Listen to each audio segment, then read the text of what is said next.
Stop. Stop. I'm sorry for what happened, Your Honor, but Just stop. can't you life in prison? It was so very hard for me to tell a 5-year-old his dad would never come home. Our whole world was turned upside down from that point.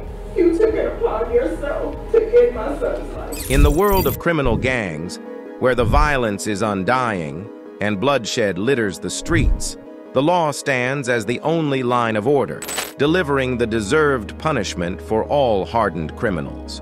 These gang members, brutal and ruthless in their ways, often face horrid fates when caught by the long arms of the law, displaying varying reactions from guilt to anger to total despair. And I hurt 2 little girls, so I deserve to be punished. Join us as we unveil chilling stories as dangerous gang leaders react to life sentences. Luis Bracamontes. This is Luis Bracamontes, an illegal migrant from Mexico standing trial for the killing of 2 police officers in Northern California. As his trial unfolded in the courtroom back in 2018, the blatant display of arrogance and contempt caused a massive stir in the media, resulting in a wave of political uproar throughout America. The story of Bracamontes' crime takes us back to October 24th, 2014, when the cold-blooded killer, who was using the name Marcelo Marquez, teamed up with a female accomplice for a murder spree. While engaging police officers in a chase through the Arden Arcade neighborhood of Sacramento, Luis and his accomplice shot and killed Sheriff's Deputy Danny Oliver of the Sacramento County Sheriff's Department. This was the beginning of a manhunt that lasted a long while, and in the process of escaping from law enforcement, Luis carjacked several vehicles, shooting one of the drivers. After he was spotted in the Auburn area, Luis also fatally shot another police officer, identified as Detective Michael Davis of the Placer County Sheriff's Department, and seriously wounded Davis's partner in the scuffle. But he couldn't evade capture forever and would eventually be taken into custody after droves of police officers combed every inch of the area. This also marked the beginning of a lengthy court process that took 4 years and would eventually go viral due to Luis's violent outbursts and continued threats against officers while in the courtroom. Prior to the killings, however, Luis had been deported from the United States several times. First in 1997, following his conviction in Arizona on charges of possessing narcotics for sale. But he found his way back into the United States illegally and continued his criminal operations. In 1998, he fell into the arms of law enforcement and was once again held on drug charges in Phoenix. However, this next arrest didn't result in a conviction. Instead, he was released by former Maricopa County Sheriff Joe Arpaio for unknown reasons. 3 years later, in 2001, Luis Bracamontes was arrested again and eventually deported to Mexico. This was followed by years of relative silence before he eventually came back into the news after killing the officers. As the murder trial began in the courtroom, Luis promptly pleaded guilty and confessed to the killings of the officers. But what he did next shocked everyone. While the proceedings were going on, Luis began lashing out at the court, the victims' family members, as well as the officers present. He consistently mentioned breaking out soon and taking the lives of even more officers, used expletives at the victims, and addressed the families as stupid. While the insanity option was explored, it was dropped instantly as Luis was found fit to stand trial. He also claimed that he wished he had murdered more police officers than he did, and inadvertently admitted to the killing multiple times in the courtroom in the most smug, unapologetic way possible. Speaking after his courtroom outburst, his lawyer also admitted that his client was guilty of the murder in very clear terms, which doomed the case even further. After the situation reached a peak and the judge couldn't condone the attitude anymore, he ordered that Bracamontes be taken out of the courtroom. This seemed to further anger the criminal, who shouted several unprintable words at the judge on his way out. But despite promising to break out soon and commit even more gruesome murders, the possibility of that seems quite unlikely. Because by the time the trial came to an end, Luis Bracamontes was slammed with capital punishment and is currently awaiting execution in a highly secured federal prison. See murder. In September 2003, famous rapper and notorious gang member Corey Miller, also known as C-Murder, was convicted of second-degree murder in the fatal shooting of a 16-year-old fan named Steve Thomas. This haunting incident not only shook the rap industry to its core, but also the entire United States. But before he became a murderer, C-Murder had initially gained fame in the mid-1990s as a member of No Limit Records, founded by his brother Master P. During this period, Miller released several solo albums through the label, including Platinum Life or Death in 1998, along with several others with several different labels. But everything changed on January 12, 2002, when Miller partook in the beating and fatal shooting of Steve Thomas at the Platinum nightclub in Harvey, Louisiana, which has since been shut down. According to witness testimony, the victim, Steve Thomas, had just stepped off stage after participating in a rap battle when he was mobbed and then shot by Miller. Days later, on January 18th, Miller was arrested for a separate charge of causing a disturbance at the House of Blues in New Orleans, and shortly after that, he was charged with Thomas's murder. On February 28, 2002, Miller was indicted and eventually found guilty. But the case took a whole different turn in April 2004, when Judge Martha Sassoon decided to grant a new trial based on claims that the prosecutors had initially withheld criminal background information on 3 of their witnesses. On March 20, 2006, Miller was released and placed on house arrest, after posting a bond of $500,000. Fast forward to May 27, 2009, Miller pleaded no contest to 2 counts of attempted second-degree murder, which was further exacerbated by an incident from 2001 where Miller fired 1 shot in Baton Rouge after the bouncer refused to allow him into the establishment armed. The murder trial eventually began on August 5, 2009. According to the victim's father, his son was a big fan of C-Murder before he was murdered, and the bouncer present also testified against Miller, confirming that he had witnessed the shooting. The case reached a deadlock on August 10, 2009, after the jury failed to come to a unified verdict. After further deliberations for 3 hours, they finally came up with a 10-2 guilty verdict. After confirming that this was indeed a fair decision not made under pressure, the judge sentenced Miller to mandatory life imprisonment for second-degree murder. As the rapper sat in the courtroom on that day, his demeanor was unreadable, but his face showed no remorse or guilt. Instead, he looked rather angry and frustrated about the possibility of spending the rest of his life behind bars. But years later, several new revelations began coming to light about the trial. Following an investigation into the jury's deliberations, it was revealed that a 20-year-old juror was allegedly verbally assaulted for her decision to acquit, to the point that she became visibly sick and eventually changed her decision. However, this didn't change his conviction, which was later upheld on December 28, 2011. One of the witnesses who confirmed the incident has also come out to testify about being intimidated by officers who promised leniency for another separate offense if he delivered their version of events and threatened to throw him in prison if he didn't comply. This has brought fresh attention to the case, and with the help of other celebrities like Kim Kardashian, the process of proving Miller's innocence is currently underway. Alonzo Quintana. In November 2018, the body of a 28-year-old woman, identified as Simone Duran, was found burning near a dumpster in the 700 block of Nile Street in Golden. The killers were long gone, and the community was left in shock after witnessing such a cold-blooded act. But the killers were not as invisible as they believed, because they inadvertently left a trail that led right to them. You see, prior to her killing, Duran had identified a gang member named Alonzo Quintana in a shooting, earning her the snitch status, which meant that she had to be eliminated.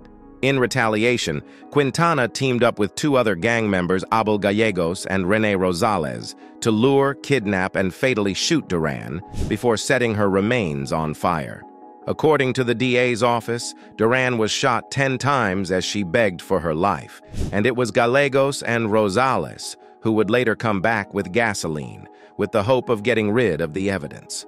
The 3 gang members were quickly apprehended by officers, and after just 4 hours of deliberations, the jury came to a verdict: 36-year-old Gallegos was convicted of multiple charges, including first-degree murder, conspiracy to commit murder, second-degree kidnapping, retaliation against a witness, tampering with a deceased human body, and tampering with evidence. He was sentenced to life without the possibility of parole, plus 163. 28-year-old Quintana was convicted of first-degree murder, conspiracy to commit murder, second-degree kidnapping, aggravated intimidation of a witness, retaliation against a witness, tampering with a deceased human body, tampering with evidence, and other charges. He was also sentenced to life without the possibility of parole, plus an additional sentence of 160 years. 36-year-old Rosales was convicted of conspiracy to commit murder, tampering with a deceased human body, tampering with evidence, and being an accessory to a crime. He was also sentenced to 150 years. David Moses. Like most kids who emerged from the system, David Moses's life was filled with troubles at every turn. But his story took an even darker turn when he chose the path of criminality, culminating in the murder of an 81-year-old woman back in April 2010. On this fateful day, David Moses, along with two other accomplices, Katila Nash and Angelique Nash, broke into the home of Dorothy Session, located on the 1500 block of Camino Sierra. According to several eyewitnesses, the runaway teens were seen knocking on doors in the neighborhood prior to the attack. When Session opened the door, Moses and the Nash sisters claimed they were trying to find a friend who lived in the area of Camino Sierra and Pacific Streets, and that they needed to use the phone. Seeing that they were in need, the elderly woman allowed them into her home to use her phone. Upon entering the house, the teenagers launched a deadly attack on the woman, before ending her life in the most gruesome way possible. As Moses would later admit during interrogation, all three teens were under the influence of hallucinogenic substances prior to the encounter, which might be responsible for their irrational behavior. They were eventually caught by officers and promptly charged for their crimes. At the sentencing hearing, however, Moses displayed a blatant disregard for both the court and the family of the victim. Throughout the process, he could be seen yawning and displaying signs of boredom, even dozing off at some point during the trial. The judge would later address this before the sentencing, calling Moses out for his lack of remorse or guilt despite his despicable actions. His lawyer, on the other hand, argued that the young man was simply being naive and childish and was deserving of a second chance at turning his life around. The judge, however, wasn't having this, and promptly sentenced him to life imprisonment without the possibility of parole. But following the introduction of a new regulation that prohibited life without parole for teenage offenders, the case was brought back to court for a fresh trial years later. Despite arguments to reduce the sentence to 25 to life, though, the judge remarked that Moses had not made any significant progress during the time of his incarceration, and that he wasn't deserving of leniency in any form. Because of this, he was subsequently resentenced to life without parole and will probably never walk out of prison a free man. Mikal Thomas. At just 17 years old, Mikal Thomas found himself face-to-face with a Milwaukee County judge, standing trial for the murder of a pregnant mother and her child during a failed armed robbery attempt. According to prosecutors, Thomas and another gang member, Malik Merchant, planned and executed a plan to attack and rob Sharon Staples back in August 2011. The two teenagers were in the company of another teen identified as Jimmy Scales, who was driving a stolen minivan, when Thomas and Merchant saw Staples and her son in the 3700 block of W. Lisbon Avenue at about 5:30 a.m. on that fateful day. Armed with a firearm, Thomas and Merchant jumped out to threaten her, but after she refused to give up her purse, they shot at the 10-week pregnant expectant mother and escaped the scene with her purse. As the trial proceedings began in the courtroom, Thomas maintained his silence, save for a few words spoken to the victim's family, accepting full responsibility for his part in the murder, while apologizing for putting the family through so much pain. However, things took a much darker turn after the judge handed down his sentence. and the whole courtroom erupted in chaos. Standing up suddenly to move towards his family, Thomas was stopped and tackled by the officers, who subsequently overpowered him and pinned him to the ground. At the same time, other officers rushed to the spot to help keep him subdued. His family, who were seated behind a glass barricade, began to scream and shout in the courtroom, and their language and tone became increasingly tense by the minute. One man dressed in black could be seen speaking angrily, and even Thomas's mother could be heard shouting and opposing the supposed manhandling of her son. After a brief struggle on the ground, the officers were finally able to raise him from the ground, but even then he continued to struggle with the officers, leading to even more reactions from his family. It took the intervention of a deputy to finally calm the crowd down after Thomas was whisked out of the courtroom, before they were all asked to leave since the proceedings were now over. However, one of the family members present was asked by officers to stay behind, and at first he resisted, before finally succumbing while everyone else left. He was then put in handcuffs and taken into custody, although the aftermath of this arrest remains unclear. As for the rest of the culprits, Scales, who was 18 at the time of the crime, pleaded guilty to felony murder and was sentenced to 25 years in prison. Merchant, who was 16, pleaded guilty to single counts of first-degree reckless homicide and armed robbery with the use of force, and was sentenced to 19 combined years in prison for all charges, as well as 8 years of supervised release. Before we go on with the rest of the video, here's our subscribers' pick for today. Step into the courtroom with us as gang leaders react to life sentences, with their crimes ranging from murder to drug-related offenses.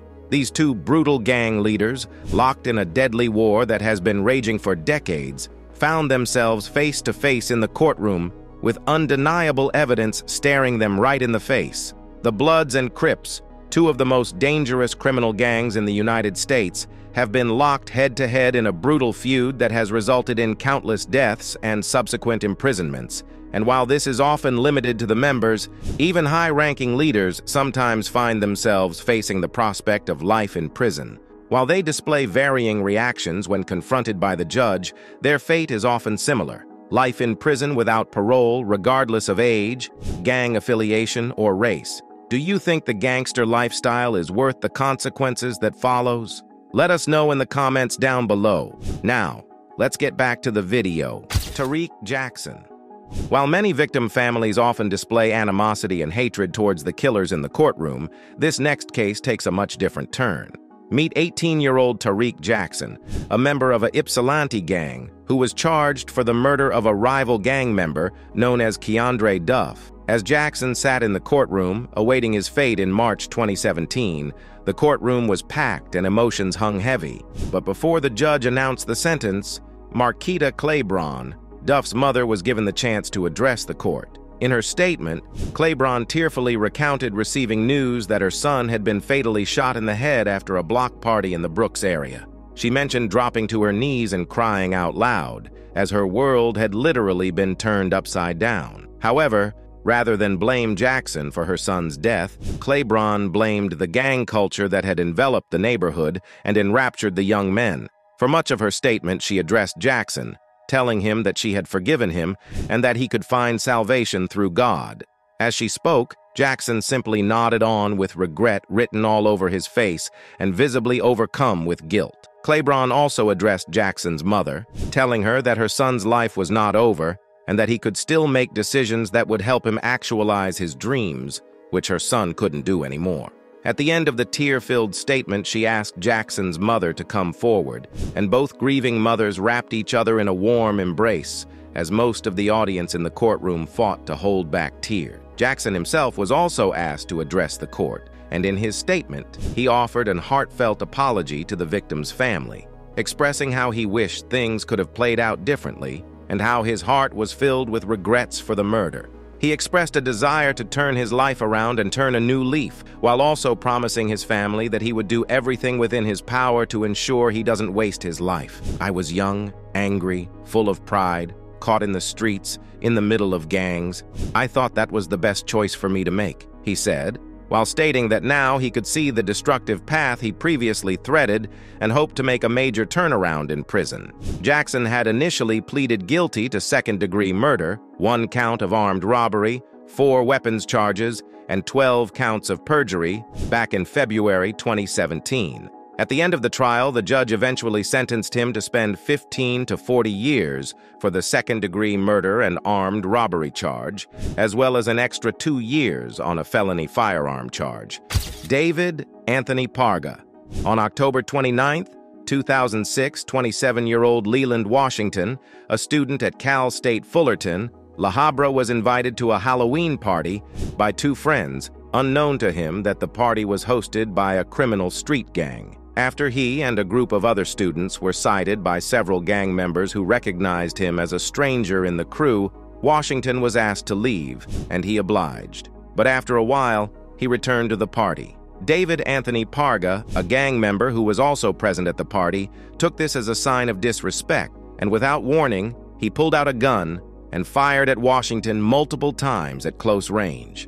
Washington fell to the ground right there and then, and though he was taken to the nearest hospital for emergency treatment, he couldn't make it. The shooting sent shockwaves through the community, as Washington was well liked by most of those who knew him, and was just on the verge of graduating from college in a semester. It also didn't take long for officers to locate the killer and bring him to justice, resulting in a trial that was monitored by both the media and the public.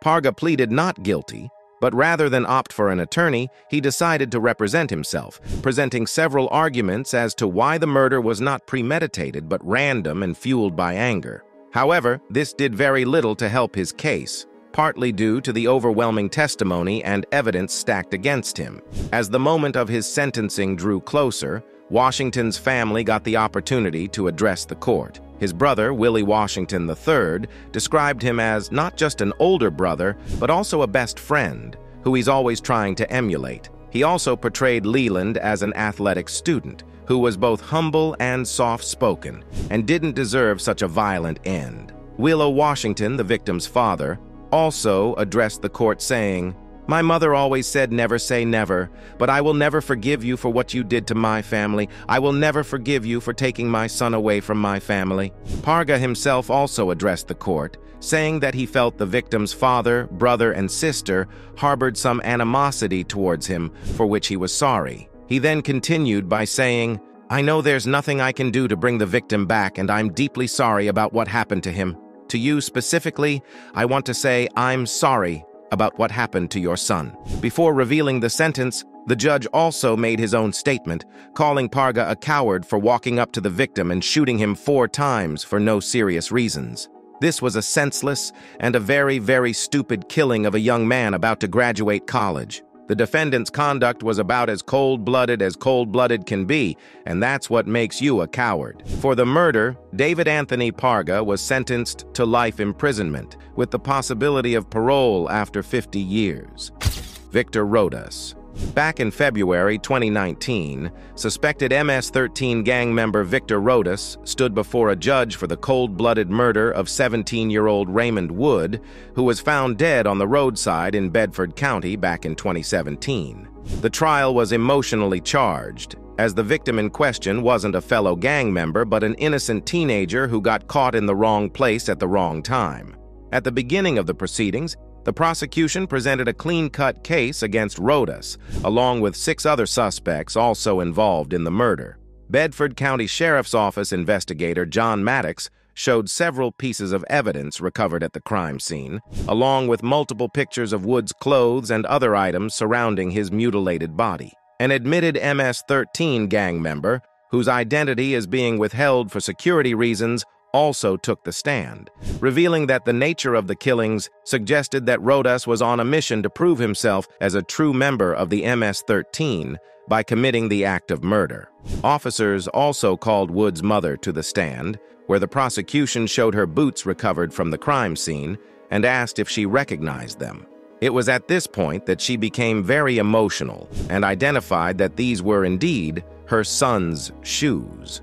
At first, Rodas told the police that he did not know the victim before his death, but was later proven wrong after detectives pulled cell phone records between Victor Rodas, other suspected MS-13 members, and Raymond Woods just weeks before his murder. One particular message sent on March 19th showed a disagreement between Rodas and Woods.